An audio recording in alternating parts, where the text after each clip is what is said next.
చాలా కష్టపడడం కానీ ఇన్కమ్ లేకుండే. అటువంటి వల్ల మళ్ళీ మేము నెట్వర్క్ మార్కెటింగ్ కూడా క్లోజ్ చేసుకున్నాం, బంద్ చేసినాం. మాకు వద్దు, అవసరం లేదు. అక్కడ నుంచి ఏంటి అని అంటే ఇంకా నేను వర్క్ చేయాలి అనే ఒక ఉద్దేశంతో పిల్లల్ని చూసుకుంటూ ఇంట్లో పనులు చేసుకుంటూ అక్కడ షాప్ మార్కెట్కి వెళ్ళి అట్లా నేను షాప్లో ఉండేదాన్ని. అక్కడ అది కంప్లీట్ చేసుకుని ఇంటికి వచ్చి టైలరింగ్ అంటే బ్లౌజులు కుట్టడము, ఇంకొంచెం ఇన్కమ్ పెరిగితే బాగుంటుంది అని చెప్పేసి అట్లే శారీస్ బిజినెస్ స్టార్ట్ చేసిన.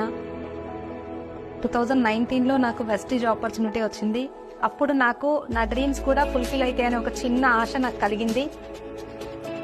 నేను స్ట్రాంగ్ గా డిసైడ్ అయినా వెస్టీజ్ లో నేను ఏదైనా సక్సెస్ నేను తీసుకుంటా అని చెప్పేసి నాకు స్ట్రాంగ్ డ్రీమ్, నాకు ఆ డ్రీమ్ నా లక్ష్యం ఒకటే కనిపిస్తుంది.